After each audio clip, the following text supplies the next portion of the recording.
This podcast covers sensitive topics that may be difficult for some listeners. Please take care while listening.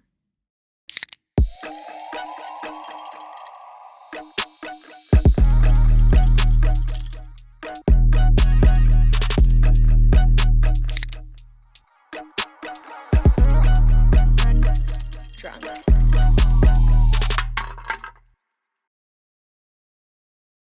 Welcome back to Girl Undrunk. I'm Heather. I'm Zoe. And today we have a very special guest. This is Alanna, our new friend. Alanna, what's your last name? Ostvik. Ostvik. I wasn't sure how to pronounce that. Okay. Are you German? Norwegian. Oh, Norwegian. Yeah. Amazing. Well, that's nice. Cool. We got it. Do you ever go? Have you I ever went actually last year with my family. Okay. First Nice. time. It's Wow. so beautiful. Yeah, it Highly looks recommend it. amazing. Beautiful. Is it up there where they Fjords. put the babies in the strollers outside to sleep?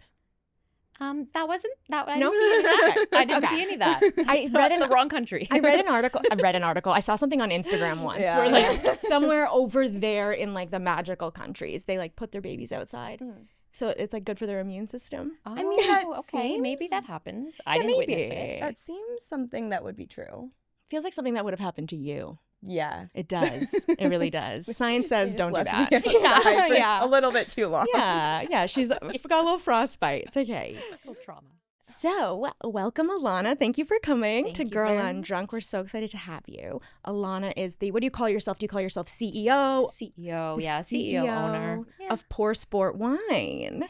So we actually met Alanna at the Zero Bar event that we did a few months ago. 2 months ago now. Yeah. Yeah. And that was such a nice little meet cute. I know really that cute. was. Yeah. Now That this was is really like sweet. our first guest that we've met in the wild on the pod. So it's Ooh, very privilege. exciting. Mhm. Let's cheers. Thanks to for that. having Cheers to me. that. Cheers, ladies.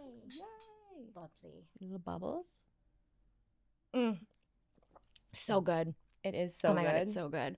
A fancy Okay, so juice. tell us about this wine. The thing I know most about it is that it is fully 0-0.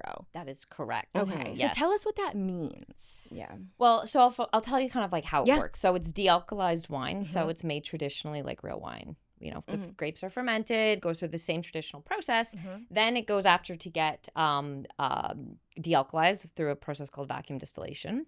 Vacuum distillation. Yes. Okay. So it's fancy. like, I like to say, like, you know, when you're cooking and you're evaporating like the alcohol out Yeah. from like low heat, it's the exact same concept. Oh. So they do it, but they get it down to 0.0. So they just make sure and then obviously test it to make sure that there is no alcohol. How long does that take?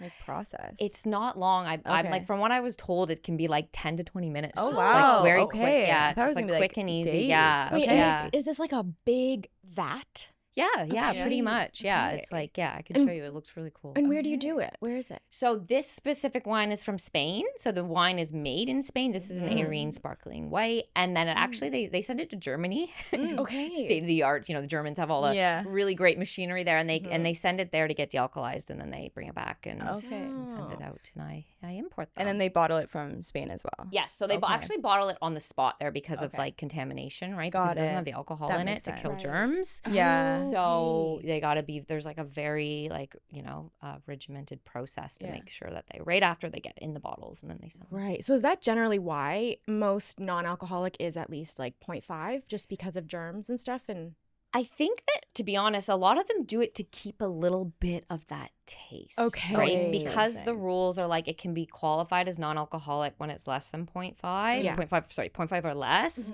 So people leave it in because that tiny bit does give that like, ooh, there Interesting. is some Okay. wine, you know, that actual alcohol taste in Yeah. the wine. oh yeah. But like they're getting better and better Yeah. that the 0.0 now still tastes like there was, you know, the alcohol's still Yeah. there. So I was Yeah. gonna say, like, why doesn't everyone just do 0-0 if it's that easy to do Yeah. it? But the taste. that's interesting that people like need that taste, like the extra mile. Of Yeah. To do the taste. Is it like very expensive to do it all, like to get it all down to 0-0 or? I also believe too that some just machines can't get it to that as Okay. well. So there is 2 points to that Yeah. as well. That even if they wanted to, I don't think it can actually get it to that. Right. level, We're so. working with state of the art Yeah. here. Yeah, but again, like there's so much more enhancements and improvements happening and stuff. So Yeah. eventually it'll be easier, and eventually they might have one in Canada that like more, you know, other brands Oh. can use. Because I know like small vineyards are getting their own now, but Yeah. Mhm. you know. And are you selling mostly in Canada? Just Okay. in Canada. Actually, mostly Okay. like because I just sort of launched mostly like kind of Ontario Yeah. at this stage. But I mean, anywhere throughout Canada. Yeah, Quebec And as well. Yeah. how is the market? Yeah, it's good. Like, I mean, more and more people are obviously kind of like leaning towards this sober, curious Yeah. lifestyle and wanting to cut back on drinking. Mhm. So it is good. I think it's like it's kind of slow with the wines. The Sure. beers obviously have come in and massively now. Like Yeah. like Why do you think that is? that's a good question. I think just I really don't know. I think Think it's it's just the men just think need it's their the beer. men. yeah, Yeah. maybe they're like we need that Yeah. taste and like Yeah. and probably beers are more consumed on menus and Yeah. more there's more beer sales going out there. So then Yeah. when people stop drinking, Yeah. a couple people started it and then the trend kicked off massively Yeah. that big brands are doing I'm it. also not sure that everyone really knows about non-alcoholic wine because when I first got sober 3 years ago, 2 years and 7 months ago, the non-alcoholic wine was like grapes or like it tasted like raisins. Juice, Yeah. sugary grape And juice. it wasn't great. And I'm like, Yeah. okay, we got to level this up or I'm going to Mhm. keep drinking the real stuff. Exactly. My Yeah. first one I ever tried was in Australia at a grocery store. Okay. And I was like, oh, look at this. Yeah. And I was on my like whatever 1 month that was so hard to do. Yeah. And I remember pouring it and I was like, oh my God, like disgusting. Yeah. So yeah, Like, they're not just worth now it. getting so much better. So yeah, more and more brands are coming out with it. So it is a growing space. Mhm. And then I'm finding the market's really good because it's like part of the same family of the whole health and wellness movement, right? Yeah, Like they totally. come hand in hand. Yeah. Yes. Do you feel like sobriety right now is being really like trendy? Like, do you see it like that? I do and I don't. Yeah. Like I see the side because I'm in that world. I'm Mhm. in that non-alcoholic beverage, sober curious world. Yeah. So like it is becoming more trendy. Yeah. I'm like, oh my God, this is huge. Look at all this cool people Yeah. doing all these great things, living a better life. Yeah. Non-alcoholic beverages, having these at like sporting events or fitness events or wellness events. It's great. Yeah. But then you do also see the other side of like still that stigma of the like it's cool to drink and like when you're out with your Yeah. friends and you're Yeah. that one person that's not drinking, everyone's It's obvious. pressuring you. So that will always be there. Like that's such a huge society kind Yeah. of problem globally. Yeah. But it is, I'm noticing the cool parts coming in. The like, I Yeah. feel so much better. Yeah. And like, I know there is something, and I don't know if it's about like being older and 30, but it's like, yeah, it is cool to have your wits about you all the time. Like, Yes. it is cool to be like the one person at the party who's like, okay, Yeah. I'm going to go home now. Like, this is getting out of control and I'm good. And I'm going to go home and sleep. Yeah. It is It feels cool. so Such a good good to just feeling, like isn't it? be good in your body and not Yeah. have to rely on anything else. Yeah. Yeah. But it's also really nice to be like, can you pour me a glass of wine and not be like holding a Coca-Cola? Yeah. You know? Exactly. Mhm. It's, That's so it's like the nice. experience. Like, you know, that like bubbly when you have Yeah. your meal or The when whole you're mouthfeel. cheersing. And we're classy ladies. I know. I love it. I've always loved it. I love a glass of wine. It's never bothered me. But it does bother some people. Like some people don't do. Well, Zoe, you don't really do that much de-alcoholized. I feel like you're kind of getting a little more Yeah. into it because of me. But a little bit. yeah. But I just feel like at my rehab I went to, Mhm. there was like a big, scary, like ex-drug dealer man that came into my rehab and like screamed at all of us and saying, if you drink non-alcoholic beer or wine, you will relapse and die. Right. And yeah. that like cemented into me. Course. Yeah. And I think for the first at least 1.5 years, but probably the same time I met you, I started dabbling with it. Yeah. It's still not like my go-to if I'm out. If I'm out celebrating something big, yes, I'm gonna have like a non-alcoholic wine or a beer. I had a lot of non-alcoholic beer when I just was on my vacation in Portugal, like being out in the sun. My boyfriend was drinking one, so I was like, let me have one too. Right. But I think I just don't want to choose that every time because of how they taught me. Yeah. Exactly. It's You like in know? your head. It's in my head. And I honestly respect that. And I Yeah. always do say that to anyone. Like, if you're going through recovery, like, Mhm. it might not be for you. Like, Yeah. I don't want people having it if they're still not sure if it will trigger Yeah. that, you know, that I think that's what it relapse. is. I think it's like the first year, I don't know how I would have reacted Mhm. drinking that kind of stuff. But now I feel so solid in my sobriety that I know I'm going to be okay if I drink a non-alcoholic wine or beer every Yeah. so often. Yeah, totally. I think it just depends on how secure you are in your sobriety and your Yeah. recovery. and always put yourself first. Yeah, because I think my body knows the difference now. Like, it's not like I taste wine and I'm immediately like, oh, I need more. It's like what it's doing to my body, which I think happens within, what, like 30 seconds of consuming alcohol. You're like, I feel warm. Perfect. Yeah. But this doesn't, like, I don't think it's like my tongue that needs more. You know, it's like my body. Yeah. So it's fine. Yeah. Yeah, for sure. cool. What we didn't do, and actually what we need to do, Yes. we just got too excited talking about did how get cute really this excited. wine is. But we like to start the podcast, so we'll backtrack, and just ask each other about our mental health, do a little check-in. Love this. So, Zoe, do you want to go first? How's your mental? I'll go first. My mental health is good. Mhm. I feel like I was obviously a little bit nervous for today because this is our first interview. Mhm. But I think I'm just so, like, I trust us so much now Yeah. that I know it's going to be nervous, but I know that we can do it. Mhm. So it's being nervous, but like also kind of excited. So it's a lot, but I know that I just had to like stay calm and trust The what we process. have been doing. That's exactly right.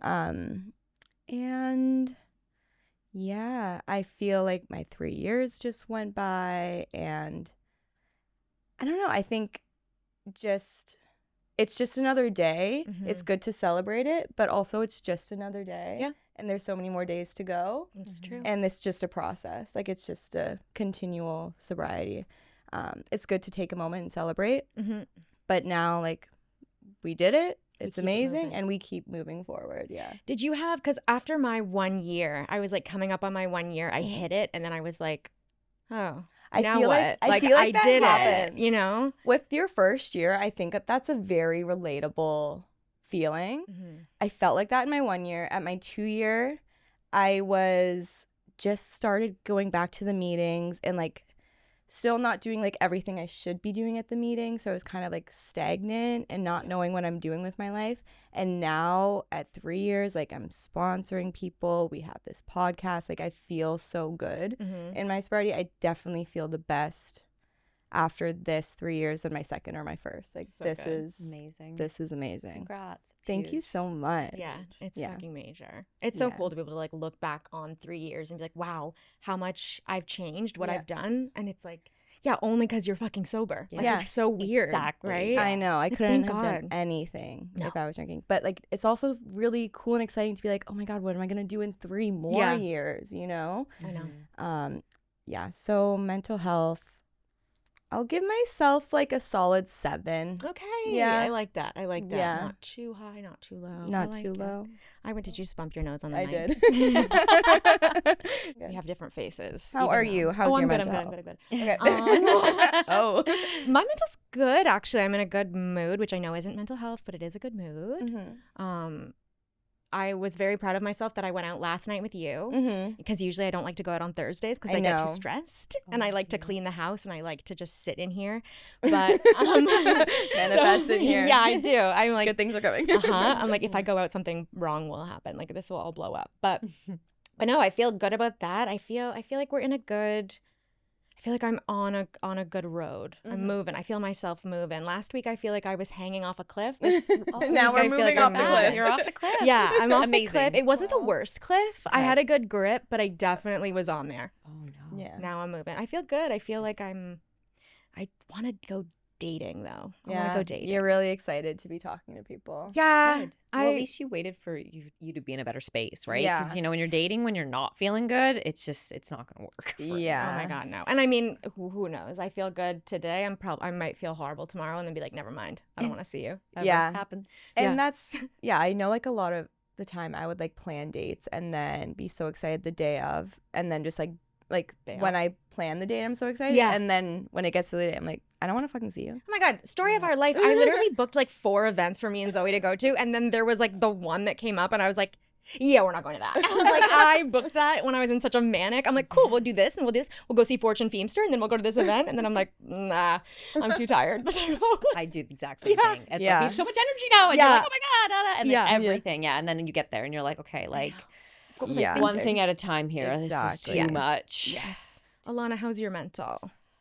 You know what? I think today is really good. I'm about an 8 today. Yay. Yeah. That's great. Yeah, I feel good. The sun was out. That I'm really like dependent on weather too. Like if it's cloudy and cold and gray, I'm like, oh, I just So then wake what do you do in the winter? up and cry. Yeah. A lot of crying. No. Yeah. Do you have like a sun sun thing? simulator? I need one. Yes. You need one. This is okay. Sun Simulator, sponsor us, because I keep talking about this. It changed my life. It literally wakes you up with the sun, and it's gradual for like an hour. So then like for an hour, your body is like, hello.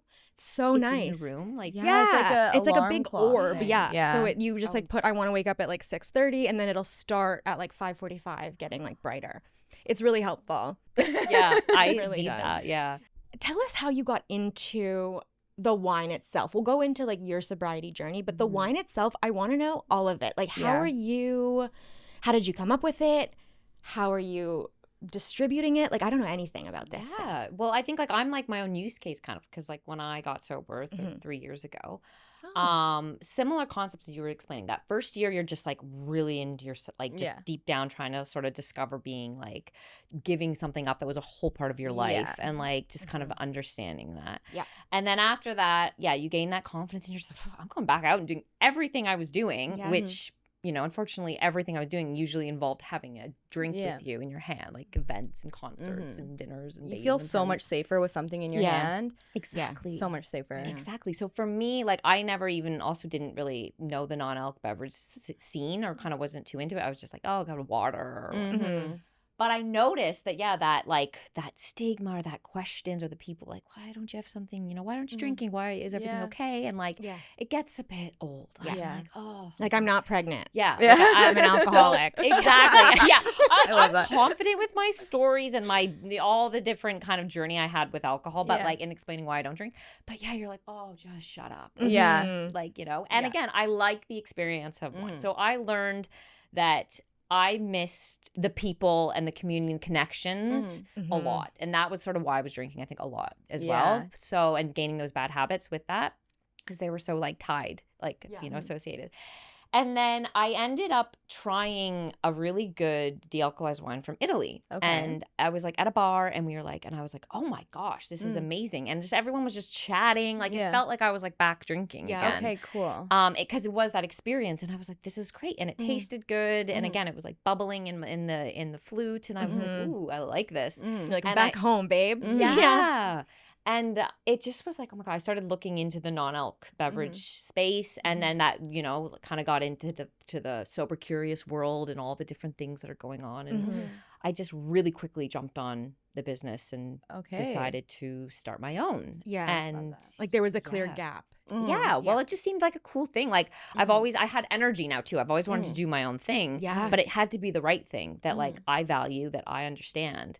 If I'm going to run a business or I'm going to do something on my own. Yeah. So I was like, ooh, this makes sense. Yeah. And then trying different products and sort of seeing what's out there. Because at one stage I was like, oh, maybe I'll just keep it in Canada so I don't have to deal with importing and all the like logistics internationally, which is hard. Sure.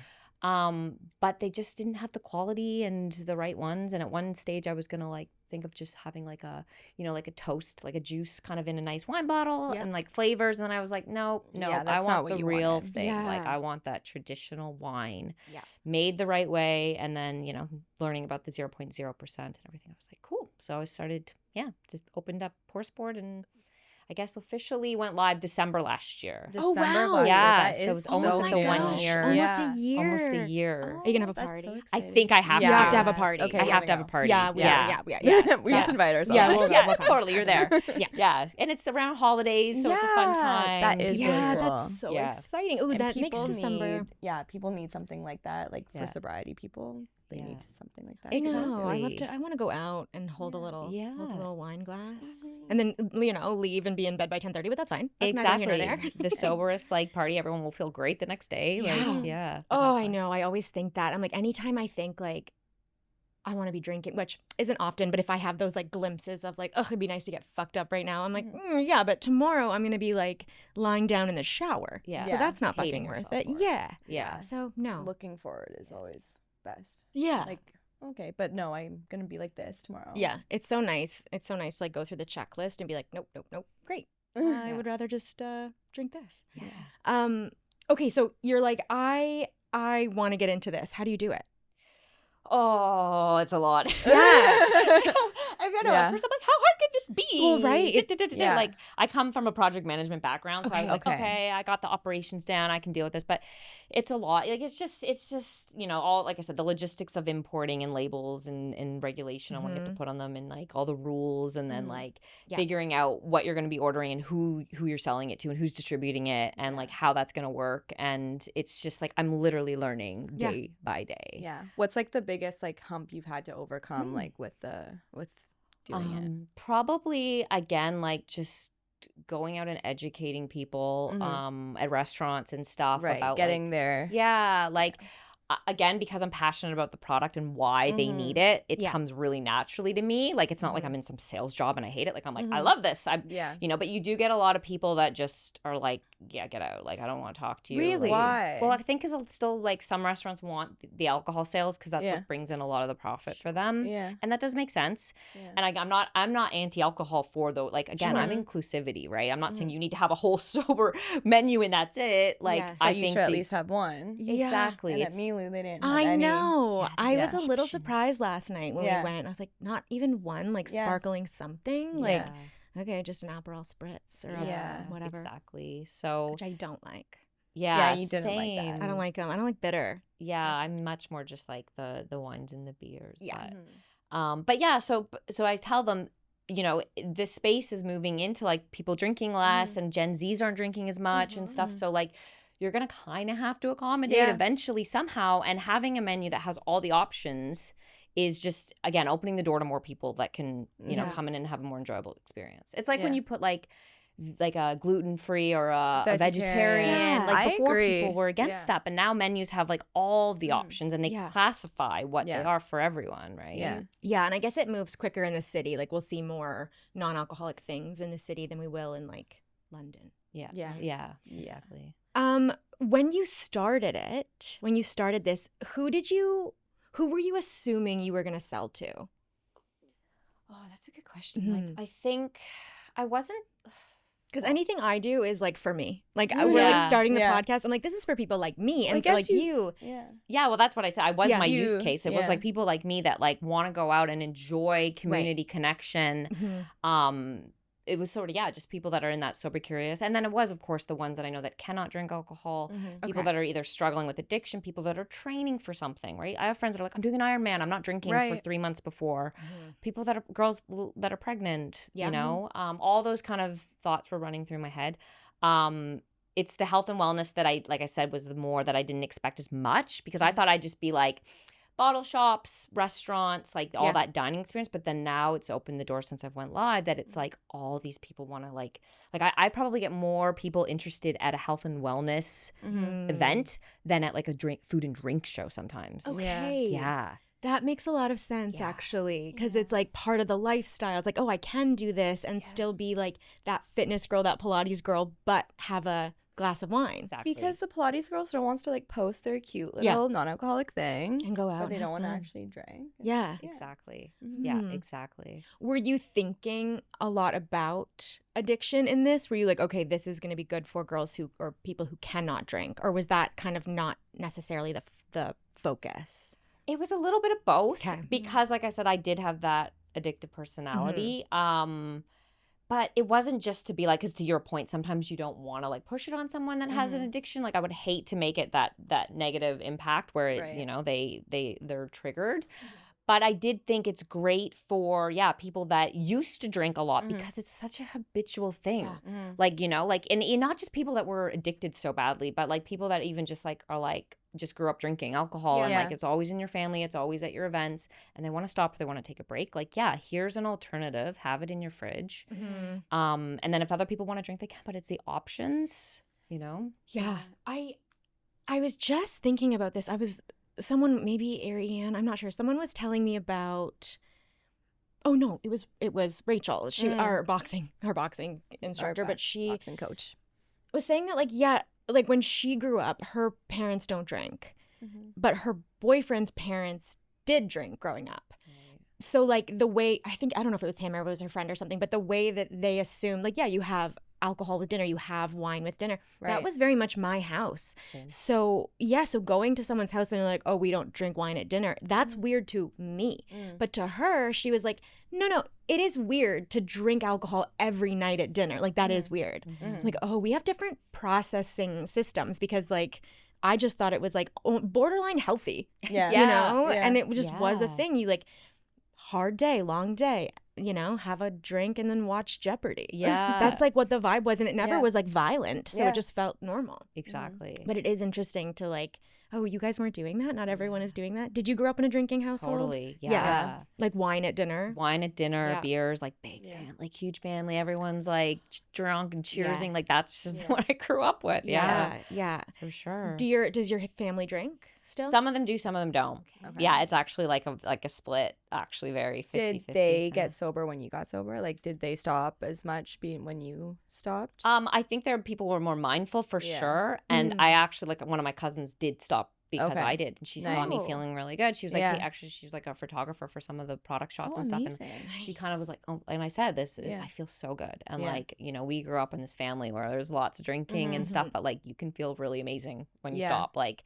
Yeah. and again, you got to get through the steps, like the Mhm. processes, you know, of just Yeah. giving yourself time to let it feel amazing. Yeah. And when you do, just try it out. And Mhm. like she's now has stopped drinking. She's over a year. Yeah, just like being that someone that people can look up to or like Mhm. have the option to come to because they know you're sober is so inspiring for people who might be like, oh, like, I don't know.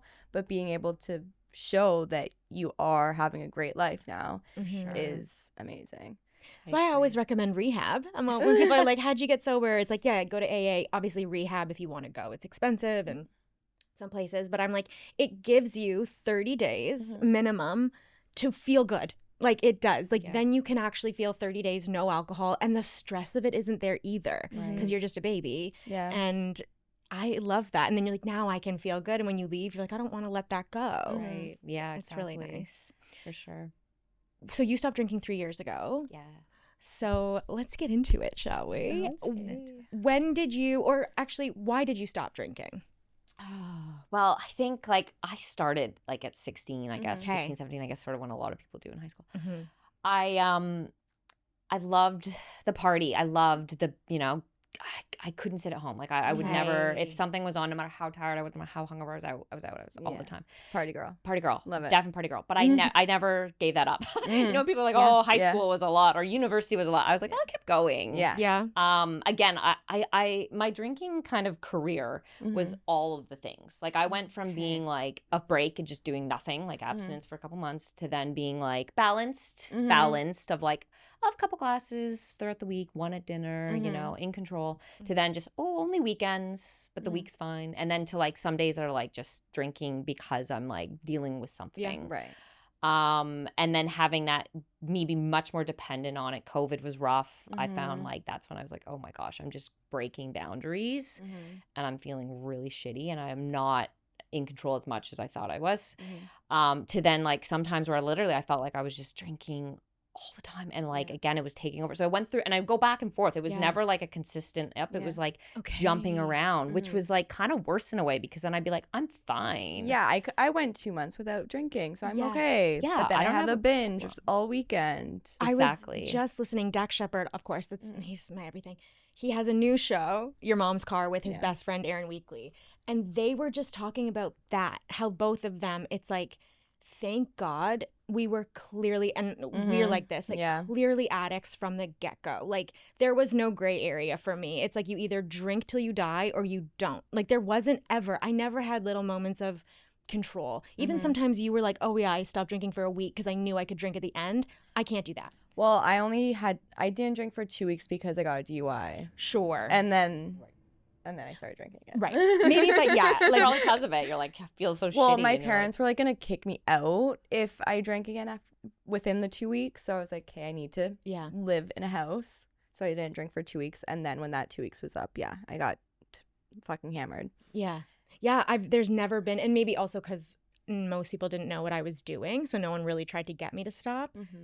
There was never any moment of control. There wasn't like, oh, I didn't drink today or yesterday. It was all the time. And I'm really grateful for that because like I don't have to fight with Question it, myself. right. Yeah, and have dialogue about like, is it? And then gaslight myself. It's just Right. like, no, everyone knows you're going to die. So yeah, gotta stop. You gotta stop. Yeah. Do you think that you were wanting to stop before you stopped? Like, was there like a year or two that you were like, I need to give this up, but like couldn't give it up until you finally got sober? Or was it like, I need to stop and then got sober? No, totally was Yeah. before. Yeah. Yeah. How I many was- years do you think that you were like struggling with I like think- trying to give it up? Yeah, I think like later 20s, I still was drinking kind of heavily, but I moved to Australia and I was an expat. Yeah. My So- brother went to Australia for school and met Awesome. his girlfriend there, and the girlfriend is now living in Sarnia with him. Oh, Yeah. cute. Yeah. Yeah. Love her. Yeah. I was dating an Australian. So yeah, that's why I moved over The there. Australian men can be really bad though. Can't- Well, yeah, they can, but they can be lovely too. Okay. Like it's just like any man, Listen, right? okay. Like Canadians could have some shitty men we too. have a male problem in this world. Yeah. No, I met some great Australians. Okay, But yeah. there's shitty ones as well, right? Yeah. But I think they're very forward and blunt. Right. Like kind of like which Canadians aren't as in your Yeah, face kind of like yeah. that. I kind of like that personality. Did you do this yeah. right after high school or college? I was 26, so yeah, and then And moved there moved for out like there. 9 years. Oh, So wow. yeah, yeah, Damn. like I have my passport and everything. Okay, Oh, so what were yes. you doing for 9 years over there? Working, Okay. living, partying. Wow. Were you surfing? I got more into scuba diving. Okay, scuba but I diving, did do some cool. surfing. I just Scary. wasn't good. Yeah. It's tough. Fair. Did you see lots of animals that could kill you? So there's lots of spiders. Yeah. Like the huntsmen? huntsmans Yeah. are like that big. Yeah. Like Mm-mm. yeah. In and your- they're in your in your house. in your house. And they're like not dangerous, right? You're right. Those yeah. ones aren't. Yeah. But like you see something that big and you're just like, oh. and people just like live with them in their house because No. it's like bad to kill them or something. Well, or they get rid of all like mosquitoes and Yeah. cockroaches and stuff. So like a people live with these proper yeah. Aussie will like I want to know. keep one in there, but Yeah. I'm like, nope, get this thing out. No. What are you guys doing over there? Are you guys Wild. okay? Yeah. Do we have anything here that would be crazy? Like, you know, when people are like, Bears? what would make a Victorian child like go into a coma? Bears? Well, don't Yeah, isn't but we don't bears like the- interact with bears too much. I've never seen a bear. Have you seen a bear? Yeah. Oh, I've seen like a You've seen a bear? couple. I used to go camping every Oh, summer. You know what it is? I don't go outside. Yeah. I don't go. definitely it. I don't go anywhere Yeah. near the wood. Yeah. I do now, but I don't like to be out there. Yeah. Well, they're not like running around Toronto, but they're Yeah. definitely in BC Yeah. and up north. We There's do have a Goka. lot of coyotes in this park here. Mhm. And there's been like 2 chihuahuas that have been taken out of their harnesses. Oh, happened in my building. Yeah. It did? Yeah. Chihuahua was Yeah. eaten from a coyote. It's not good. It's Yeah, not wild. It's good. the animal kingdom. But they're being they're being pushed out of the Doug. City? No, because Doug like is we're doing Doug something? Ontario Ford. Place. Yeah, Ontario yeah, Place. So they're now like Oh. moving Yeah. kind of like in areas outside of Yeah. there to the city and stuff. Mind you, like when we drive up to the Kawarthas, there's just so much green space and forest. I'm like, go up there. Yeah, Go over there, let's guys. transit them over there. Yeah. Put them in a bus. Get them over there. Like yeah, that's they. what I said. Just get them out. Yeah. Okay. Okay. But yeah, but that expat lifestyle, you. it actually proves that like, you know, as adults trying to meet friends, everyone just is like turning to alcohol because that's Yeah. like, how do you meet people? Yeah. Like, ooh, that social lubricant, you know? So Mhm. everyone was drinking all the time. Yeah. I mean, of course, I had a lot of fun. I met a lot of people. I kind of wish I was like sober Alanna in that experience. Right. Really? Yeah. Okay. Because it was toxic. Again, it got to be like, because I would take it to that next level. Mhm. I would be like out for everything. I wouldn't say no. And then like even at work, like I found like all the work after work drinks, like celebrating a project that went live. Let's Yeah. pop champagne in the office. Like Mhm. that was Oh, yeah. normal. Mm-hmm. You start to drink in the office. You're like, oh, there's no going back now. This is what we do. Exactly. It forms Yeah. those habits. Yeah. So like later 20s, I kind of got away with it because I was saying I was like meeting all these people and experiencing this new life and it's hard and it's like, you know, because it's fun, but it is hard, right? Like because you're in a new space. Did it feel like at that time when you're like, I'm going out, I'm partying, did you feel out of control or were you like, I'm in it. This is my life. I love it.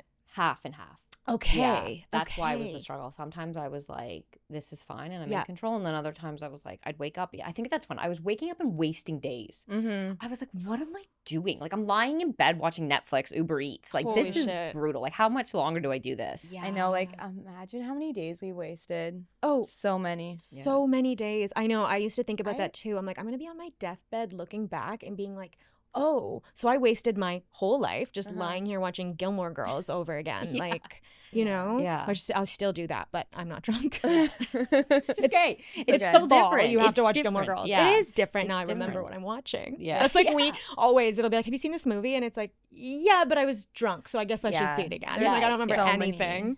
So many shows and movies I need to rewatch because I was drunk. But honestly, I try to rewatch them and I kind of feel weird rewatching them because I know that I've watched it before. Yeah. So it's like I get like a weird triggering kind of it's like feeling. a weird shame. I don't want to watch kinda. it again because I know I already watched it, but I don't know what happens and I don't end up watching it. Yeah, no. Yeah. They're just all Yeah. gone to the I wind. get that with songs. Certain songs I listen to. We're not big music people. We're really Oh, no. not. We're really not. No. Oh, interesting. Yeah. I've always actually had a lot of shame, but I think we figured it out the other day when we were in the car and you were asking me about some music. And I was like, I think I don't really listen to music because I grew up dancing and my whole life was music and Bach and classical. And so I'm like, I'm not fucking listening to anything else. Yeah. I'm just going to go home and watch Gilmore Girls. Yeah. But Nothing wrong with that. let's go back because I feel like we're getting up into where you're going to stop drinking. Mhm. I'm super interested in when you first started drinking. So you're 16-ish. Do you remember your first drink? Yeah, I was at my grandma's house. Okay. Like It was given to yeah. you. No, Right. me and my cousins would like go into their liquor Yeah. cabinets. And, Okay. Yeah. just steal Everyone has the a hard, the fucking- hardest stuff you could find. Yeah. Yeah. Kitchen sink, that's what we call it. Yeah, Mhm. totally. Yeah. And then I was like, ooh. Okay, so you liked And you it. immediately loved it, yeah. Yeah. Okay, see this, and you did too. Yep. I was Party still girls. very scared. Like my Yeah. dad, when we were growing up, he was like, "You girls are going to be allergic to alcohol and you're going to die." So we were scared. He knew. Oh, yeah, you Yeah, knew. he was right, Yeah. but like he just didn't know why he was right. Yeah. But that's so interesting to me because like I got over the fear, like I kept it going because I'm like, I know there's something behind this. Mhm. But for you to just have your first sip of something and be like, I fucking love this, that's something. I don't think that's like super normal. Like I think that is when it gets you, you know? It's true because a lot of people like drink and they're like, "Oh, I fucking hate it. this. Like this is an Yeah. awful Yeah. feeling." Yeah. But the fact that we both immediately loved it Mhm. I think it does say something. Yeah. Um, Did you have a lot of fear about things growing up? I don't think I care. Me neither. Yeah. Did you first time Bring it the first time you drank, like, did you get blackout, or like were you drinking like when you were 16 to get blackout, or were you afraid of that? I think like when the first time I wasn't like, because Yeah. you're kind of just like, what is this Yeah. new thing? And then probably like pretty quickly on was After. just starting to black Blackout, out. Like and you everyone- loved the blackout. Yeah, she like wasn't I scared just, of anything. I wasn't like scared of Yeah. it. I was like, but again, I was with people that were doing it too. Sure. Yeah. We were in that experimental Yeah. phase, Yeah. but like, no, I loved it. Mhm. And like, I would be that girl that would be like really drunk, but I Mhm. loved it. I was Mhm. like, whatever, I don't know what's gonna happen. I think I'm a Okay. bit of an adrenaline Yeah. junkie. Yeah. Like I like that, like, and I still to this day now just healthier things like I love Yeah. like, jumping out of a plane or like something to Yeah. get you your. do. Yeah. Oh, you're crazy. Interesting. So I think that back then it was Yeah. just the same. I was like, I don't know where the night's gonna take me, and you're Yeah. meeting all these people, and this is so fun, and like, Mhm. oh. Yeah. Maybe if we had thrown you out of a plane really early on, you'd have been like, "Oh, I'm actually good. Yeah. I'm actually good on adrenaline. I'm Yeah. calm Yeah. forever. I'm gonna go do some I'm yoga." a base jumper now. Yeah. Like, Have you jumped out of a plane? I skydived a couple Holy times. Yeah, shit. Wow. it's Were fun. you just I telling think you me? should do it. Yeah, my sober friends went skydiving. Yeah. Like in the summertime, they all drove somewhere near Niagara and they all jumped out of a plane together. Aren't you guys Yes. done? No, Aren't there's you so much more to good? do. Yeah. It's crazy. Yeah. I don't no. I don't have that. I'm not like, let's experience it all. I want to jump. I'm too scared. Oh, I'm do so it. scared of heights. So later on, did things start like consequences start happening? Like, did you start losing things? Were there wake up calls, or were you? Yeah. Yeah. So 30s is when I realized, like, I hit 30 and I kind of thought it's that decade age where you're like, what am I doing with my life, Yeah. right? Mhm. And I again like just felt like I was alcohol wasn't as fun anymore, Can you and I pour me was some? noticing it more and more. So the fun nights weren't popping up like they used to. Okay. And it was more just like the habits. And then again, like your tolerance gets so high. I don't know what you, I had a disgusting tolerance. Like I was out drinking men, like full grown big men. Like it just like, and it took me so long to get drunk. And What were you drinking? mostly wine. Okay. Wines, beers, but anything, like Mhm. anything. Are you drinking? I feel like we've jumped around a little bit. I do want to go back. Sorry. No, it's I okay. just kind of want to go timeline, but yeah. so high school, that was a good question, but are you getting in trouble at all when you're drinking? Like, are you starting to rebel? Is that part of it? Totally. Totally. Okay. Yeah. Are you good in Sneaking school? out. I was fine in school Yeah, you were always. too. I Yeah. don't get it. Yeah. We were the I was same. good. Well, that's the Okay. thing. Like I a think that's the B thing. plus Yeah. B student. Like were Totally. you A? Yeah, or- B's and A's. B's Like and I A. didn't. Yeah. to Do you have myself into it. siblings? A younger sister. Yeah. I'm just trying to figure everybody out all the Yeah. time because I'm like, what the fuck is this? Yeah. Like, Interesting. yeah, because I'm wondering if you guys felt, both of you, like you kind of can do this because you're okay at school. Like you're doing well. Like you're not failing. Did you feel like that at all? I mean, maybe a bit because, yeah, I was like drinking bottles of wine at school in the bathroom and like putting in the tampon dispenser after I was done with it and like going to class. And I guess I did know I was like still getting like a solid like B to Yeah. A average.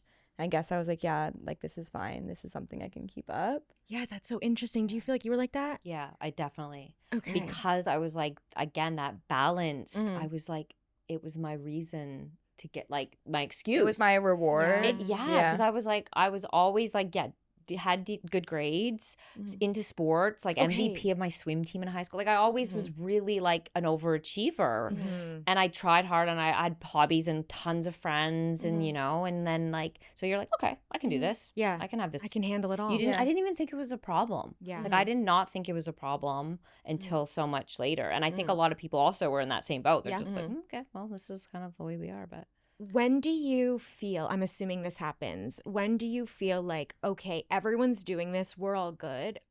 Oh, not everyone's doing this. I'm still doing it kind of by myself. Like, what do you remember feeling that shift? yeah, in my 30s. That's Mhm. when in I, your 30s. yeah, in my Okay. 30s. That's So when I all noticed it. college, everyone is like, you're just feeling everyone's doing the same thing. Yeah, like I know now looking back, I was taking it to that extreme. But Okay. again, I didn't think You didn't think about that. I yeah. just thought You were I too was the focused on party yourself. girl. Yeah. I was out all the time. Like Yeah. it helped me get tons of friends, and I Mhm. was popular or like whatever Okay. you'll So you- pretend. you, right? liked that Like, identity of Yeah. being the party girl. Yeah. That was, yeah. Yeah, I did. But I mean, of course, like I said, like you'd have those really shitty feelings but again, I'm like, I thought that was normal. I'm like, Yeah. everyone's having this. Like we Yeah. all went out Right. last night. And no one Mm-hmm. was really talking about anything, I guess, like back in that day. And Yeah. you were just like keeping those feelings to yourself and then drinking about it later on. Yeah. Yeah. Yeah, exactly. Are you, at this time, you're going out, you're partying, are you coming home and drinking, or are you going to bed?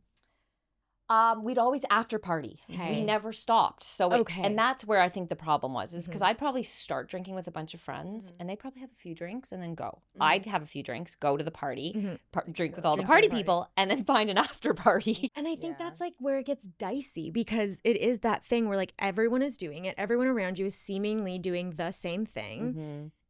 and you're just like living your life, and you're not going home by yourself crying on the couch drinking a bottle of wine or Yeah, 3, right? exactly. You're like out. So you're like, I'm functioning. Yeah. I'm Mhm. pretty, I'm cool, I have friends. Mhm. Like, why stop? Yeah, the consequences. Yeah. So then like I hit about 35 and I moved back here, Mhm. and that's when I was like, okay, I Why'd need you move back? family, miss family. It was Mhm. just Okay. far. Yeah. I did like just kind of want to reset, try something new. Do you you know? think, because a lot of people in like the meetings say like they move places and think that moving will get them sober. Like Mhm. in your mind, do you think like moving back home to Toronto where you're like, oh, well, maybe I'll be like able to control my alcohol in Toronto. I just need to move back home and I will be okay. I think what I thought was that, yeah, I didn't think like I'm gonna move back and everything will go away. Yeah. Like I think I said I'm gonna cut back when I move Yeah. back, because I never wanted to give anything up. No, I yeah. was still like, I'm never giving alcohol. Like, Yeah. I'm just gonna go back to that balance still in and Yeah. live that life, Okay. which is hard. So I said when I Which is hard. which is Yeah. Which is not possible. not by the possible. way. yeah, which was showing that it was just all over the place. Kind Yeah. of a difficult Yeah. task. But I thought if I moved back to Toronto and get out of that kind of Australian party Yeah, loop I was then in, you would be okay. And that's, I Be think, what okay. I thought too. I don't think I was moving back to Toronto to be sober. I think I just thought I could control my alcohol here, which is Mhm. very similar to that Yeah. aspect. And then I didn't. I Yeah. came back and just kind of like fell back with old friends that were out still Yep. doing the same thing. Yeah. And that was the eye opener. I like Yeah. went back with like friends that I was doing it with, partying with back when I was like in high school Yeah. and stuff. Yeah. Before I'd moved, and I was like, this is not the life I want. Like, and I've lived such a great life, right? And I've done so many Yeah. cool things, and I was like, and now I'm coming back to like old roots Yeah. and old habits that were like, and it was such a like eye-opening experience. Yeah. And like, had one last big hoorah on my birthday and felt like shit, as you do. And not in a good way, like just in a like, oh my God. And then I just was like, this has to stop. And I'm like, not only there's this like this break, like I'm like, I don't need this. Like this is horrible. Yeah. Okay. So you had like a revelation essentially in the morning, like, oh fuck, I gotta be done. Yeah. Wow. Yeah. And then were you done? Yeah. Really? What did you do like the next like month of that? Like what were you doing to stay sober? I went to my cottage and like kind of like detoxed up there and just switched off. My family was up there. My parents were up there. And I called some friends that had gone through recovery and gone through rehab. Oh, that's great. Yeah. That's great. And because I didn't know. Yeah. At first I thought the typical, I got to go to rehab. Like that's the steps, right? And then I remember actually looking into some organizations, different like AA and different things. And I was like, I don't want to do the inpatient because I've had a job lined up. Right. And I didn't want to lose that. So I was like, how do I do this without? But I thought I probably need that support because I was like, how do I give this up? Yeah. Like this is a part of me. Like, you know what I mean? Like I was like so afraid to give it up. Yeah. Wait, the alcohol or the job? The alcohol. The alcohol. Yeah. But then I thought like, because if I'm going into something, I'm going to not have the job and then that's going to make it worse. So I don't know how I did it, but I did just say to myself, like, just do it on your own. Really? And again, telling me things like it's a break. Just taking a break. Because I think I said that to everyone. I'm just taking a break. Yeah. I'll bring it back, but like I just need a break. Damn. Because I thought there's no way this is going to last. But it did. Do you think your friends that were sober, like, do you think that helped you a lot, like more than you probably thought in that moment? For sure. At least that there's other people like you that have done this. Yeah, totally. Like just like I'm a very people person. If I just was by myself in my thoughts, that wouldn't have worked. Yeah. But I needed to like talk. Yeah. And I remember even like looking up forums, like people just like sharing their like, it was a women's thing of just sharing their struggles with addiction. Where again, it was like them trying to do it on their own a lot, or they've just come out of recovery and need to keep it going. Yeah. And I was like, wow, there's a lot of people. You put that in perspective. There's so many people out there. Yeah. Millions that are struggling in all different ways. Like some are just gray, some are really bad and really like almost on their deathbeds. And like you're like, oh wow, like it's nice to be able to all just talk about it. What forum was that? Like, where did you find that? I can't remember. I'd have to look back. I'm interested to see Reddit. like, what that was. Yeah. Imagine. Probably. There's everything on Reddit. Did you get like the I Am Sober app when you got sober or no? I don't think I did get that one. Maybe. Okay. I can't remember. Honestly, it was a weird time. Yeah. Yeah. It was weird. Yeah, we always say that too when we like try to remember drinking or quitting. It's like it's so muffled because we were fucked up. Yeah. It's really hard. Isn't it hard? It's like it's traumatic a bit and you kind of like pushed it away. Yeah.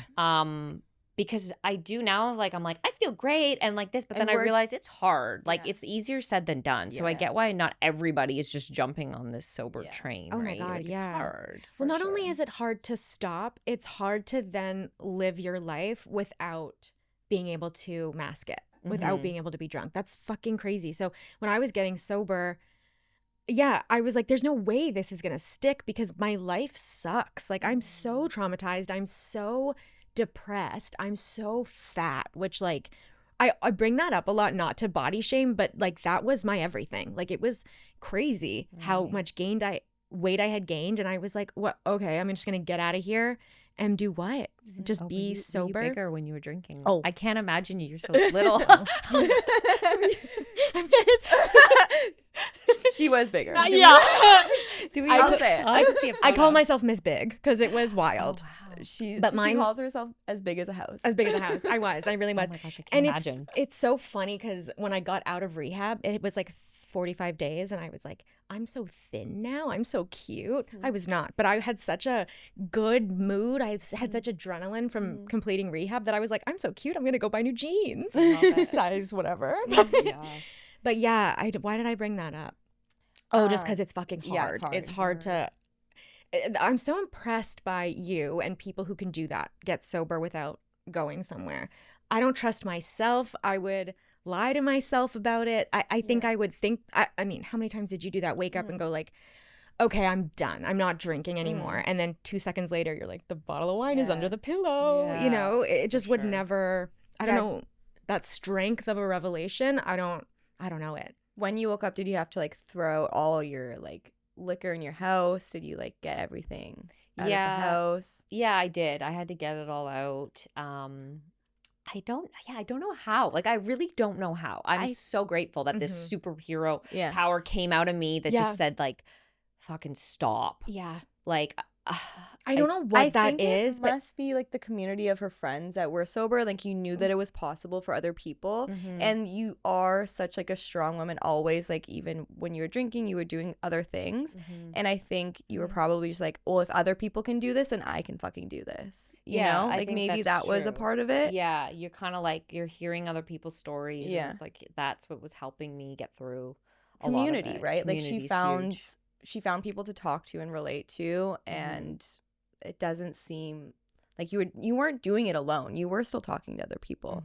Yeah, It's not like you were just like locked in your house like, oh, I can't drink. Yeah, and I had to tell like certain friends, like, listen, I'm stopping, I'm not going to drink anymore. I'm going to kind of need you there for me. Yeah. And because I didn't know how it would go, right? I didn't know if I'd be like a mess or like need them like support all the time. So I did let those certain people know. And you learn who your friends are, right? Yeah, You learn I was just who gonna your ask, friends are and your family and like who's there for you. Totally. through that Were there any shifts in friendships when you stopped drinking? Yeah, a little bit, but mostly just like me getting out of that, like the people that were party having the bad friends. habits, the party friends. Yeah. I still have party friends that I love to death, and like they're big supporters, and like I'm there for them if they're struggling, but like if not, just do what you want to do. I can't tell people how to live their lives, right? But yeah, I did have to get out of that, like who's the ones that are out all the time. That's a lot of our relationship was just going out. I'm gonna have to park that one. I know. I got into the fitness community. Yeah. It was Of course you huge. Like did. everyone does. Yeah. You're just like, I had like the Well, this best one's abs running. ever because I was like, I need to put this energy somewhere. Yeah. Worked out like a psycho for a year. Yeah.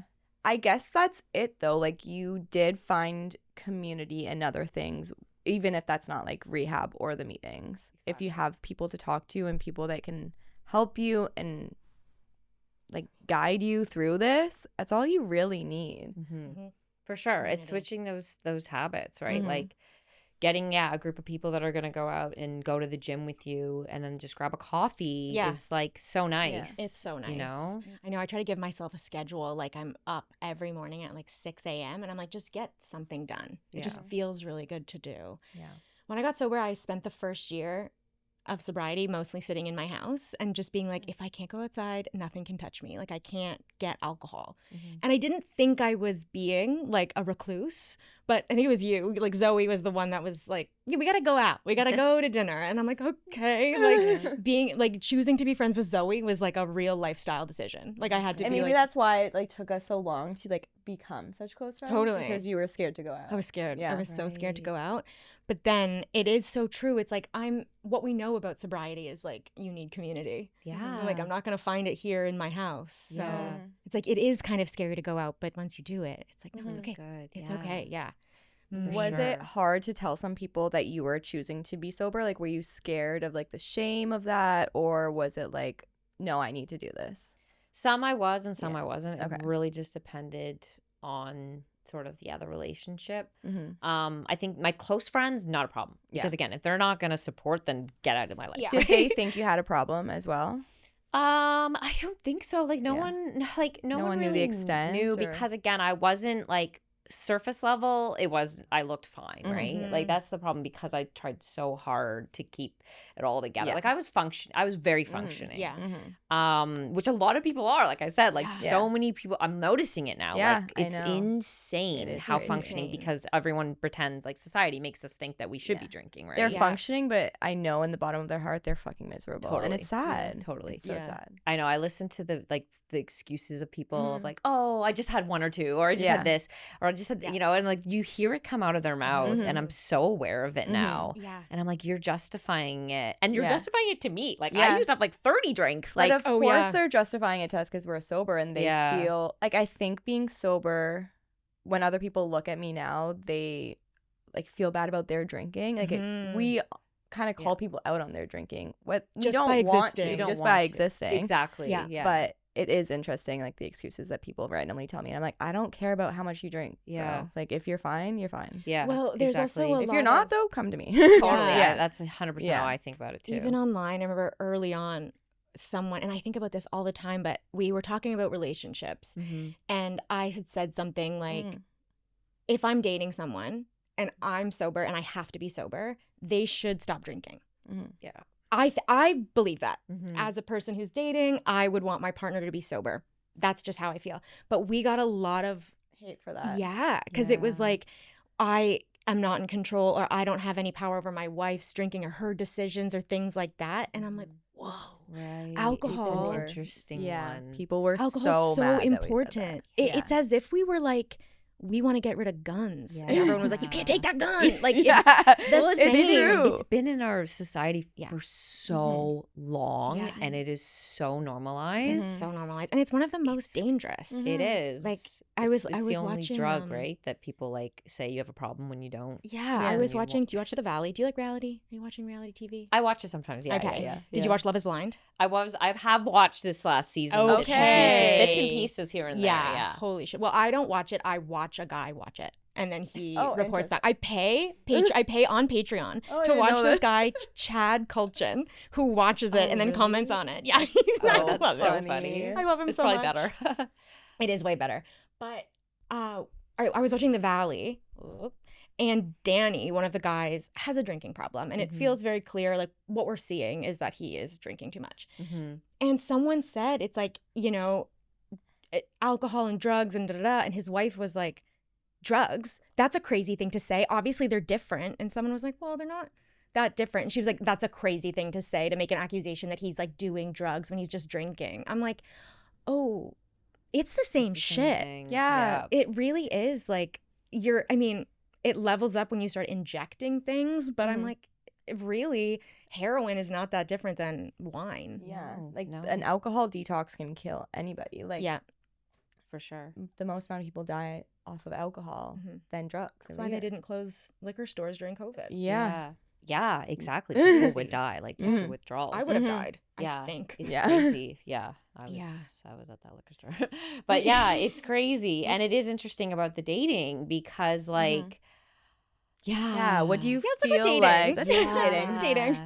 I was scared about that. That's what I was more scared about when you asked about like who I was gonna still hang around with or afraid to tell. Were you dating anybody when you were like deciding to quit? No, I just broke up with someone. Okay. So I was going through all the feelings. And I just moved back here. So I was like, every change was happening. There's a lot going on in my world.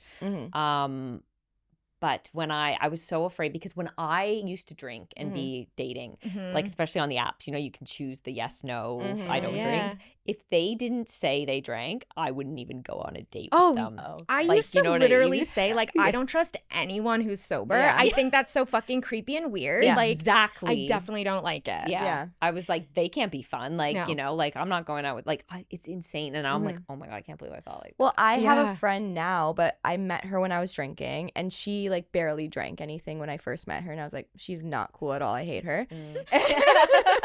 And then I got sober and I saw her out and I started talking to her and I'm like, oh, you're actually so cool. And now we're like really good friends. And it's crazy how our relationship like wasn't ready then, but we're thriving now. Well, if you're not offering me a place to get drunk or a reason or like going out to brunch to get fucked up, if you're not that friend, I don't have anything to do with you because I'm spending the day drinking. Exactly. Exactly. Yeah, I have one friend who I really, really love, but she moved away. But I do think a lot of our friendship was mostly drinking. And I love her, but I'm like, I don't think we really know each other. Like, you know, it's very strange. And we're very different. Yeah. But dating. Sure. Yeah. So on your dating, are you on dating apps? Yeah, so I am now. Okay. And like when I have time, I hardly have time. But when I am, like, and it's interesting. So now I am, but I do still date the guys that do drink, like too. I'm not like you don't have to be sober around me. Again, I will very quickly know if they're the ones that are out partying and taking shots at a club at Friday night. You know, we're not going to work. Well, even I went on a date with someone a few months ago. Well, last year. And he had like 3 drinks. And we were at a bar, just like a casual thing. Well, it was dinner, right? It was yeah, like tapas. Yeah. But like he had 3 drinks. I obviously had like whatever, a mocktail or something. And I was like, 3's a bunch. Mm-hmm. Three's a bunch when you're sitting with someone who isn't drinking. sober. Yeah. That's true. Like, Yeah. you can Three's do that not on a your lot own. if like you're out at like a No, party. but if you're was. at a dinner date with a sober person, 3 is a lot. Yeah, and I was very aware of it. I would have had 3 too. I probably would have had 7, but I'm Yeah. like, huh. So we're having different experiences now on this date. Like, Yeah, exactly. what we want is now different. Well, that's the thing is that like back when I was dating, when I was drinking, like you drink a whole bottle of wine. Like, of course you love that person. Yeah. You're Yeah. like, oh, let's go Oh my dancing. God. Of course. Yeah, Yes. like Yeah. you're not actually like absorbing what they're like. You're just kind of at surface level. That's what 'cause you said. You're having a like, he's not your great- boyfriend. He's your drinking You're buddy. happy- exactly. No, 100%. And I think that people, like, when they go on first dates, they're drinking. Probably the second, third, fourth, fifth date, I'm sure they have at least 1 or 2 Yeah. drinks. Like, Yeah. every date is revolved around drinking in some sort of way, For sure. usually. And then all of a sudden you're dating someone and you don't even know the real person Yeah. because you hung out with them when they're drinking. Exactly, And you're full yeah. of endorphins when you're Yeah. talking to that person. So everything's Everything's wonderful. exciting. Yeah, exactly. Mhm. Yeah. So that's I've noticed a lot with that, like because also then they're not a lot of the guys won't drink because I don't drink. Okay, that's And respectful. again, which is very Yeah. respectful, and I love that. But again, I'm like they're probably not having that experience Yeah. because, as we just said, you have a bottle of wine with someone. It could be Nice. same person, but they're like, this is better. Alana, this is such a fucking good point, and I feel like I'm being mind blown right now because it's like, yeah, you as a man sitting across from me or a woman, whoever I'm dating, are never going to feel about me the way you would feel about me if you were drinking. Yeah. Like, yeah, you're so right. You would have like rose-colored beer glasses Beer on, glasses, yeah. talking to me. So Yeah. I'm gonna seem way better. Yeah, exactly. Oh my god. And because that we're sober no. and that we're so content with our sobriety, when a guy like doesn't have a drink on a date with us because they're going out with us, like they're probably like, oh, yeah, I'm not drinking. This is so hard. Like That's it's what I think. it's so easy for us, Exactly. but it's hard for him Yeah. to not drink. So he may as well just have 1 drink. yeah. Yeah. I Yeah. usually- you know, Yeah, if that's the case, okay. Yeah, yeah. Like I don't know. Do you it tell is people like if you go interesting. on dates, do you go like you can drink, don't worry, or do you tell people when you're? Let me go back. If you go on Hinge and you guys are chatting, and obviously they're not looking at any of your actual things, they're just looking at your picture. because they're men. Yeah. So are you telling people like, oh, by the way, I'm sober? Like, or if they're like, do you want to go get drinks? You're like, great, but I'm also sober. Okay, I now say it up front. 'Kay. Like, I not rate up front. Like, I'm Alanna, Yeah. I'm sober. Yeah. Yeah. I'm just- sober. It's like, oh, okay. Like, this is my identity, and it will Yeah. be for the next 2 years, Yeah. and then I'll find something else. Yeah. But I definitely learned to bring it in earlier in the conversation Yes. because there was a guy that I actually really liked. And we did, Okay. the fun thing is we did drinking kind of experiences in our dates. We went Cool. for a run. We went Nice. cold plunging. And I was like, this is Love great. other shit. Yeah. Love it. Great date spot. And You guys are so annoying. it was We're runners and we're other. I people. know, God. And then the third date, he was like, let's bike down to some wine show and let's grab drinks and stuff. And that's when I was like, because I told him, I think on one of the dates, I really don't go out anymore. But I just Okay, but kind of you didn't say that you're deep sober. into the like, I don't drink. Got it. And then I was like, yeah, that sounds great. But like, I just want to let you know, like, I don't drink, but I don't care if you have drinks. And that like changed everything. He was like, oh, well, that's, I don't know how I can maneuver through this. Yeah. Oh Like, my god. Yeah. and I realized we did actually have the date. Yeah. He did actually have a drink. We talked about a drink, and Yeah. I could tell he struggled a little Yeah. bit. Like he was so balanced, like the perfect Yeah. guy. But like he definitely was like, I like to have nights where I'm just getting drunk, going out with my friends. A lot of my friends are like that. Yeah, it was but almost that's like I don't see you fine. fitting in this. Like it kind of was like, and I was like, That's so interesting. Okay. You know what I think though? I think more than that, like I mean, maybe I don't think really men feel judged, but rather than him being like, oh, I don't know if you're gonna fit into this and like my style and hanging out with my friends, sometimes I'm like, I think they go where we went, which is like, I'm not gonna have a drink at my wedding. I'm not gonna be able to go on vacation with my husband or my partner and drink on the beach. I think they think that too. And it feels like something they don't get to do. Like we're taking their guns. Yes. Well, or they're like feel like Totally. intimidated that like Maybe also. you don't need this thing and he does need this thing. Mhm. It could be kind of like that because you don't care if someone drinks. No. And you said that to him. Is he not like understanding your fucking words? Yeah. Yeah, but You it's know? like- it's like this It's drinking is so interesting. social, and it's like a thing we're gonna do together. And like if we're gonna fuck, we're probably gonna drink. And like, Yep. It's like, yeah, all the Huh. thoughts of like, oh, how do I do this? How do I do this with someone sober? Yeah. oh my god, Yeah. yeah, sober sex. Okay, well, lol, I'm bad at it. I'm sure you're not. Well, I'm better now, but when I was sleeping with someone from rehab for like a year after rehab. which you're not The supposed to do. rehab But boyfriends. you have to like break some rules. Yeah. But it was great. Like good She had sex. sex in rehab. I was like, Oh, I I didn't feel like even, that's such a common thing. know, I so didn't cool. even have sex in rehab. It was really not allowed. Well, you're an enigma to me because you're like, I'm gonna break all the rules that have ever been given to me. I'm never gonna listen to them. But when I go to rehab, I'm gonna be the best one. No, I And think it I'm never really gonna have wasn't sex. possible. I think it was like too many cameras were Yeah, everywhere. I tons. think too many counselors were everywhere.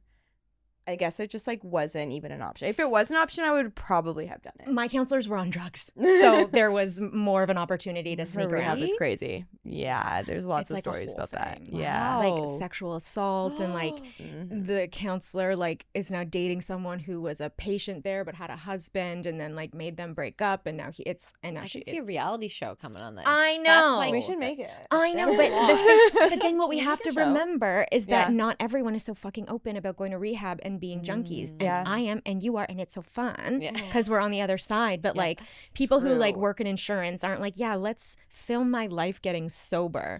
Yeah. By the way, I jerk off in my car when I drive down the highway because I'm on cocaine. Like, let's talk about that. No. Crazy. Oh my gosh. Sober dating. Sober dating. So now, do you think that you didn't tell him that you were sober because you were a little bit shamed by it? Like, what Yeah, made you you hiding not want to tell him? Yeah, straight up? I think I did kind of have those feelings. Yeah. Where, oh, like, are they gonna really judge? Yeah. Because again, I hate that people just think, oh, you don't have control. Like it's Yeah. just like they think that that's you have so many problems with your Mhm. life because Yeah. you can't control alcohol, right? Some of us. I mean, that's the stigma, No, right? but I guess. it's an but addiction. Like Yeah. you struggle with an addiction, right? Yeah. Like you're not like it's like doesn't judge you as a person. Doesn't Yeah. mean Yeah. like you like Yeah. you're amazing. You started a podcast. God. You have a great personality. You have all this going for you, right? Thank you so like, much for saying that in my house.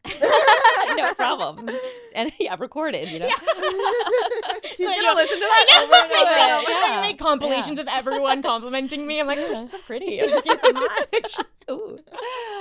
But yeah, so I think like that's the problem is that people just instantly think, ooh, well, you can't control that. That Yeah. judges you as a person as a You whole. can't think of what other people are gonna think. Yeah. That's So I just it. was worried, and because I think when I like someone, I was like, I don't want to fuck it up. Like, Mhm. so but again, now I've learned from it, and I'm Mhm. like, I don't care. Like, if Okay. obviously that's a problem, like, get out of my life. Like, Yeah. I'm better than you. Like, No, Yeah. that's what I say but- all the time. Like, I'm so much better than everyone because I don't drink. Like, I'm amazing. No, it's true though. It's so true. And it is nice to feel that way because we were in a gutter for so long. Yeah. So We're it's allowed kind to of say like, that. you can have the empathy, like know, right, all the Mhm. sides and Mhm. stuff, and like yeah. I do Obviously, think yeah. that too, like you said, like people are struggling and they are in denial. So if they want to then Mhm. pretend that they can't be around someone or show that like think it's put it back on us, Mhm. like it's our problem, Yeah. it's something they're dealing with. For So, sure. I think Yeah. I dated a lot of like guys who were like still drinking or like low key alcoholics. Low key. High key. Or like they had like dads that died of alcoholism. And like I was always like, I was dating a lot of like She people in attracts the addiction. I addicts. attract the Oh, addicts. me Yeah. too. Mhm. And I liked like I'm gonna say dating, but like it was a few dates. Like it was like very casual, like situationships. But I liked it because I liked, I think, being the one in control and the Mm. one that was better than this person who needs alcohol to live, basically. And I think I liked being the one that they could look up to Yeah. if they wanted help with You're it. immediately on a pedestal. Yeah. Yeah. Interesting. I like that. Yeah, but then I Yeah. stopped that You and I realize have that a sober boyfriend now. But Mhm. and that's better for you. Like, is that? I honestly never even thought that like I wanted that. Obviously, people in the rooms, in the meetings, date each other, even though they're not supposed to. right. But I never have hooked up with anybody in the rooms, which is So a really big. surprising. It's so surprising. It's It's so shocking. I don't know surprising. how I'm here I know. because a those lot rooms of are- people do hook that. up with each Well, other. those rooms are sure. horny because like Yeah. tatted ex-drug dealers, bad Yeah. daddy issues, Yeah. parents are dead. I'm like, oh my God. Yeah. Like, Yeah. come over here. And you're giving up one addiction for another. That's what Yeah. they say, right? Yeah. You just Exactly. become this like sex And then addict. codependency Yes. happens a Codependency, yeah. lot Yeah. with that. I can fix him. Yeah. With Yeah. our rehab boyfriends too was a little bit like that. Yeah. But where was I going with that? Mm. Oh, I never thought that I would want to date someone sober, but then when he came into my life, it was super nice that we both relate on how we're both feeling. Like I know how he's feeling if he's having a bad day, Yeah. and he knows how I'm feeling. And if something's going on, like he can look up to me and I can be like, yo, call your fucking sponsor. Like you have to do the things that you need to do to feel good. Yeah, I never thought that it would be something that I needed, but I think now that I have it, it's amazing. Like I love being with someone who's sober. Well, even just like having sober friends, I'm like, I like my sober friends more. And not that I don't like my non-sober friends, but it's like, especially you. Yeah. You know, well, A, you know how to handle me, but also it's like, I'm an addict. So if something in this room goes wrong, you know that my brain is going like, something didn't just go wrong. I fucked it up. I'm a piece of shit. Yeah. Everything I do is horrible. And I should just kill myself. Like, but, and I'm fine. I can get myself out of that. But Zoe knows that because we're addicts. Like, it's not just like, oh, Heather's upset. It's like, Heather's upset and this is deep. Yeah. So it's like, it's nice. It's like safer. It is true to that point. Like, I think I do like my sober friends mean so much more to me. And I know that I can go, like, I trust them with everything. I obviously love my friends who still drink still, but it's a different level of friendship now. Yeah, sure. Well, and trauma is very bonding. Yeah, I agree. So knowing about people's trauma, that's why I lock the door and I go, what's wrong with you? Yeah. Do you have any big trauma you want to tell us about? Are all your parents alive? They're alive. Oh, that's good. Are they together? They're together. Oh, wow. Oh, wow. I know. Yeah, no, they're fine. I had a great childhood. Everything's fine. I mean, I think some of like sexual assault trauma growing up with people. Classic. Okay. Was that involving drinking or no? Oh, yeah. Sure. Okay. That's another thing. I was like a lot of horrible stories come out of drinking. Yes. Right. There's so much more negative than. So yeah, some of that with a work with like a senior work manager. Oh, so shit. yeah, A man. yeah, and then other things growing up in like high school. So that's And that's funny because we always say like, sexual assault when we're drinking, but that didn't stop us from drinking. You know. I know exactly. Like, if anything, it made it worse. Yeah. I think I drank a lot more to kind of deal with it and numb it. Yeah. Oh, for sure. Like, I always love, and I always was my excuse. That was my excuse. Well, I'm going through a lot. Playing she's fucked up. the She's victim is what a lot of alcoholics act. Oh my God, we're the best at it. Yeah. So It's also not wrong. it's like- not wrong, but it's not an excuse. No, it's not. an But it excuse. is so understandable, like us three being victims, because it's like, it's like you're going through a fucking thing that not everyone has to go through. It's quiet. You have to. But also, everyone has their own shit that they're know. going through, and not everyone uses it as an excuse. So, I know, but we're special. I mean, we're special now. Yes, I agree. Yeah.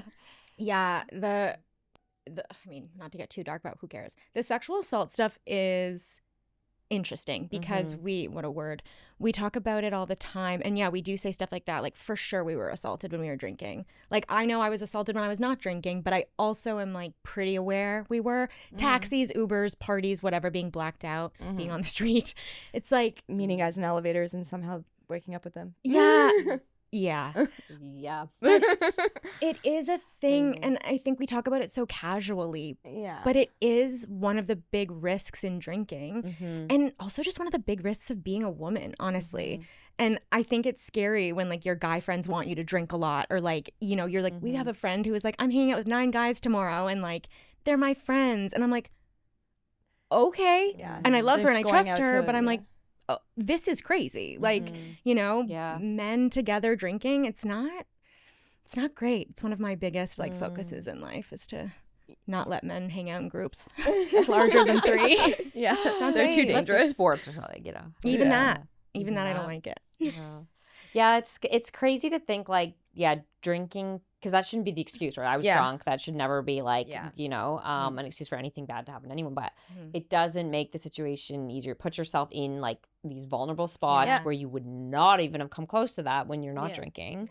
Or just mind like having 1 or 2, but you know, any drinking excess. But it goes with men too. Like women will get really drunk and do horrible things. You know, it goes both ways. Like it's just For sure. The moral of the story is like too much excessive drinking is just never gonna lead to anything positive. I know. Ever. Like I really have never heard of someone been like, getting so blackout for all my life really made my life better. I know, Like, and the excuse of like, or not the excuse, but the thing, like we grew up, my dad would always say this, and it was to keep us safe, but it's like, don't be drinking, don't be drunk with men, don't do that. And then with the NHL, I'm sure you've heard about like the NHL scandal, we've talked about it, but pisses me off. But my dad recently was like, you know, all of this could have been avoided if she wasn't drinking. And and my dad is great. Yeah. He was just saying objectively, like, there's so many different ways this could have gone. And it's true. It's like, if she didn't feel nervous going out with her work friends and like, but also she's allowed to get drunk. It's just like, it's just crazy that that's the risk you take. You're like, I'm going out with my friends. I know I maybe shouldn't be drinking this much. Why? Because there's men around. It's like, well, what do you want me to fucking do? Like,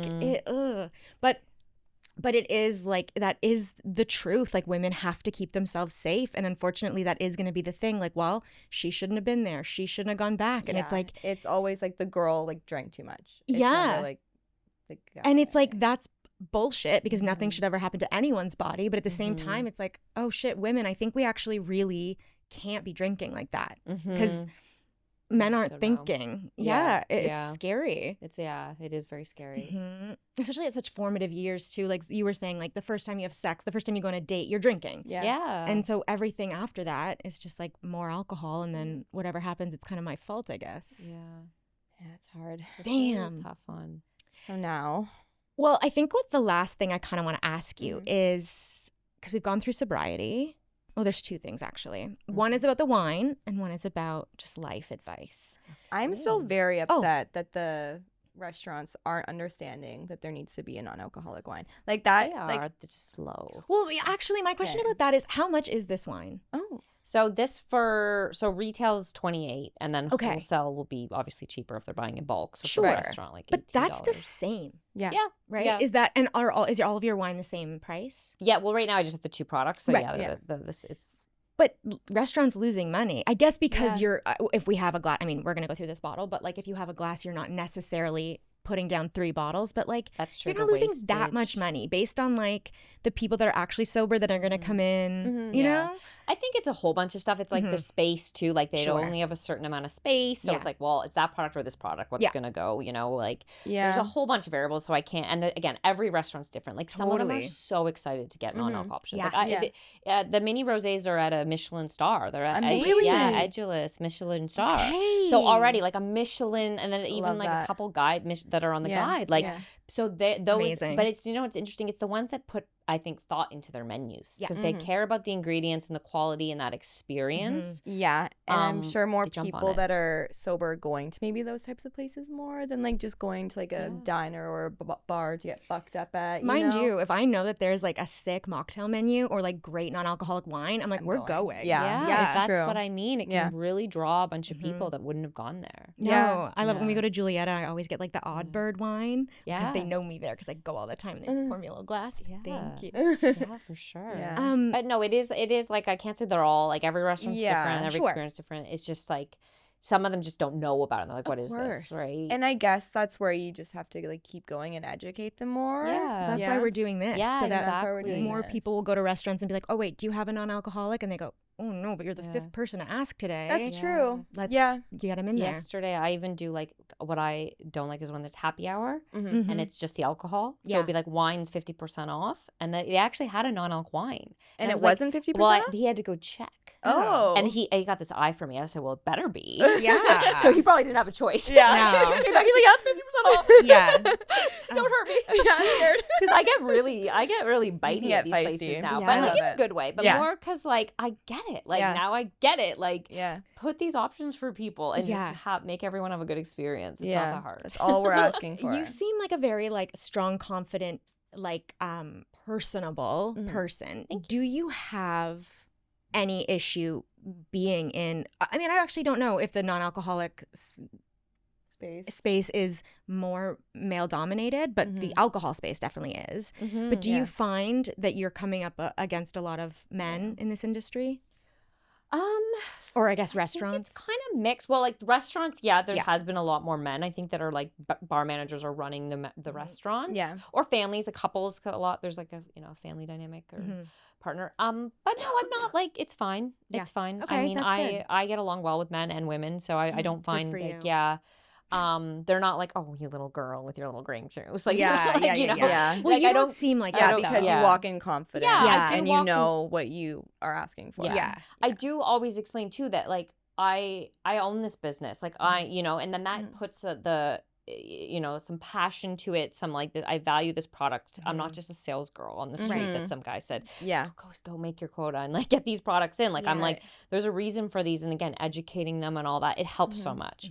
And some people really see that, and then like, and then that's a great experience. So. Yeah. Oh, speaking of which, poor sport. What does this mean to you? Oh, poor sport. Well, to me, it's like, being a poor sport, in poor sport when you're losing and no one wants to hang around with you. Yeah. So it's like losing the alcohol is the same stigma of that. Why like, did I never? That I didn't poor, either. that whole poor sport. I was like, it's so Gatsby, like poor sport. Yeah. But like, or that too. Yeah. Thought, ooh, the French, like the poor, the elegant. It can go either way. I like right? that poor sport. But okay. yeah, it's that whole like being that poor sport. And then the tennis rackets are just. Well, you're a Just sportsy girl. Yeah. I love cool? sports. I love like playing tennis, watching tennis. I love sports. I love Can you play tennis with fitness. her next year? Oh my God, do you want to play tennis with us next year? Okay, I don't know how to play, but I want to, and I've been saying it for years. I feel like we look like we should. We look like we should. Everyone asked, one person asked me at a meeting like in the summer, because I guess I was wearing like a Tennessee outfit. He was like, do you play tennis? I was like, no, but that's an amazing compliment. Yeah, you're Thank like, you so much. Thank you so much for assuming that of me. I really like that. I really but like have that. you like trying to get into like a tennis club here? It's like 4 years. Like people have to die. Expensive. Yeah, I'm like, that's not crazy. worth it. We'll just go. We'll play on the street. Yeah, we'll just go. Just go yeah, there. The streets is where we were grown up. So that's exactly right. We know them. We know the streets. Front and back. Yeah. Okay, that's very sweet. I have one more question for you, Alanna. You actually asked us this question at Zero Bar. You asked us what we would say to someone trying to get sober. So I have that question for you with a little twist. I would say, what's your advice for someone that's in your situation or was in your situation where you just can't break that cycle and you want to? And then part 2, what would you say to someone who's gotten sober and now is like, what the fuck do I do with my life? Right. Okay. Yeah. So the first question, I tell them, well, again, I have to just like remember myself. Sure. So I think you just really gotta just like. Yeah, this is very personal. Yeah. I mean, no, I think you gotta explain, like, just like if they're obviously asking, it's because they're curious about it, right? So just like think of all the negative times, like all the what has alcohol done for you in the last like 5 years? Because again, back when we were younger, you don't really care, you don't notice. In the last kind of few years, like what has it done to you that's been positive and what's been negative, and really think about that. And then I think I just gotta explain like how good. Not just me, but the people I know that have taken the breaks, that have like gone through the sober curious journey, sobriety, how amazing they feel. What they're honestly like, they're thriving. They're starting podcast businesses. They're doing crazy amount of fitness races, competitions, like to an extreme. They're not just like, go to the gym. Everyone's like, running a marathon. They're doing it, like, and I just say that like it's literally opening up this energy that you just didn't even know you had, like this untouched space, and it's so great. Yeah. Just try it. If you hate it, after like you have to give yourself a good time. You have to give yourself like a solid, like at least maybe 3 months to like fully like get your body like back to normal. And then if you're like, then you can move I don't like how I feel, I doubt that's gonna exactly. Like you're not gonna hate how you're feeling. No one has said that. No one. Yeah, alcohol is never actually gonna make you feel better. Like it might for like 5 minutes, and then nothing's getting fixed. You're just delaying stuff, and you're gonna feel like shit in the morning. Well, I like the Tom Holland story. Like he did the sober October for a month, and then just loved how he felt, and realized that he drank too much and probably was an alcoholic, and then just kept it going and stayed sober till now, and now he has that non-alcoholic beer company. Exactly, they're all jumping on the non-alcoholic. No, seriously, that's like celebs. I know. You're like, I guess if you get sober, you either have to run a marathon or start a non-alcoholic company. That's what one of the two. That's what we're doing. Exactly. Yeah. No, for sure. And I think, just saying you're not like, everyone like hates the thought of giving something up, right? You're like, why would I give? And you're just like, well, you're not just, don't look at it like a negative. Look at it like you're opening doors to energy, to clear thinking, to better relationships. Like, it's so much more positives, like so much more positive. But give yourself the time. It does take 3 to a year even for some people, which seems like such a long time, but it's not. It's really not. When I was drinking, like a year went by in like a day. And now, like, because I didn't remember anything. But now, like, my year is so long and so fulfilled with so many good things that I'm doing. It's so amazing. Exactly. What's the second question? What was the second question? No, that was. It was, what are you going to do? What would you say to people getting sober and then wanting to do something but not know what to do? I guess when you got sober and like didn't know what you were doing and then decided to open up this brand. Well, it's so much more than a product to me, right? I'm not just like, oh, here's this cool product like on the shelf, go buy it. Like I actually think it represents like, again, like a whole healthy, sober community. Hence why I love collaborating with girls that are doing like Pilates parties or like, you know, health and wellness events. Oh, that's what we want to do. We want to do a sound bath at this Pilates studio. We could do a little sip and sound and sip. That stuff is so amazing, right? So it's like, it's really just, again, it's opening that space to let people know you can celebrate and socialize and have community in a healthy way. You could be completely sober. You could be sober curious. You could just want a break. It doesn't matter. Come on in and like have fun, talk. Like I want that. This product and the business Poursport to represent all that like massively and help people.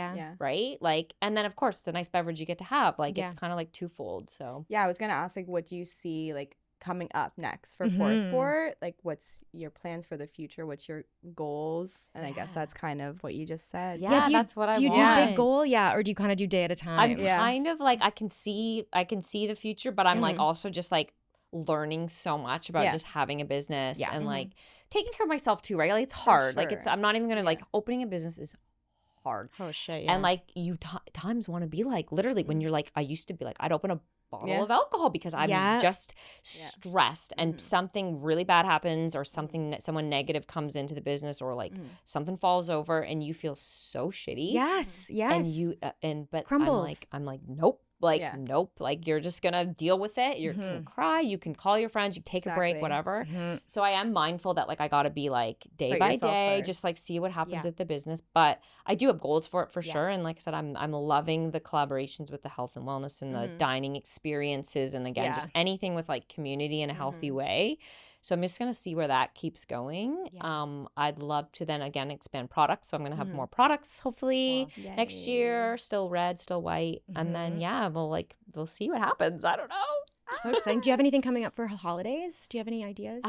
Well, just a couple, like, dinner parties. Okay. A couple other, like, I do things like, I collab as like a vendor for like a fashion show. Right, we're going. Oh, we're going. Yeah, we're going. Yeah, so that's an example of one. Other ones with like girls that are just doing like community things that don't revolve around alcohol. Tonight I'm doing a dinner at this place called Pluto that just opened, and they have like a community dinner. So I'm gonna bring the wine. So mostly women, you would say you're working with? Mostly women, but it is a good mix too.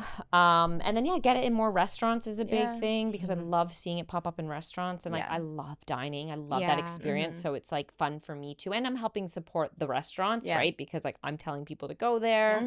I say they have great options, you know, so that's also nice. But and then I might do like I said my 1 year party.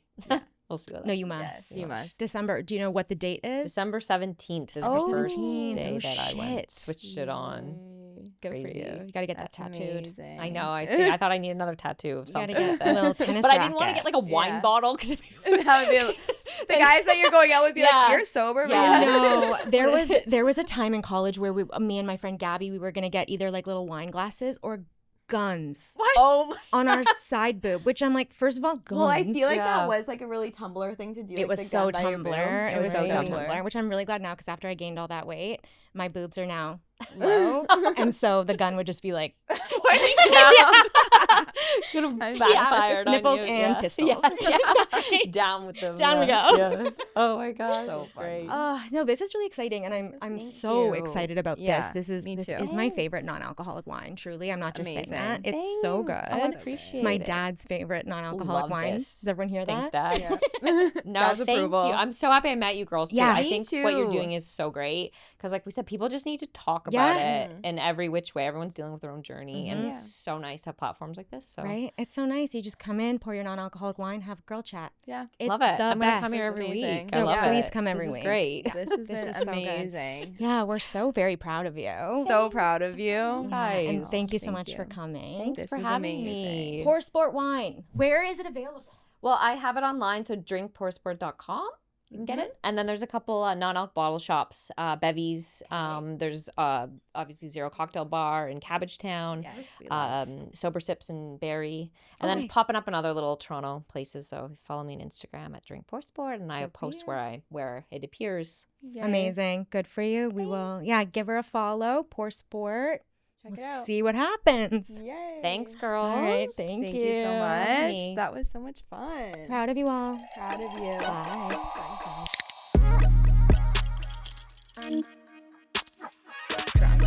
Thanks for listening to Girl Undrunk. You can follow us on Instagram and TikTok at Girl Undrunk Podcast, and or send me an email at heather@girlundrunk.com. Oh, guys, that was so much fun.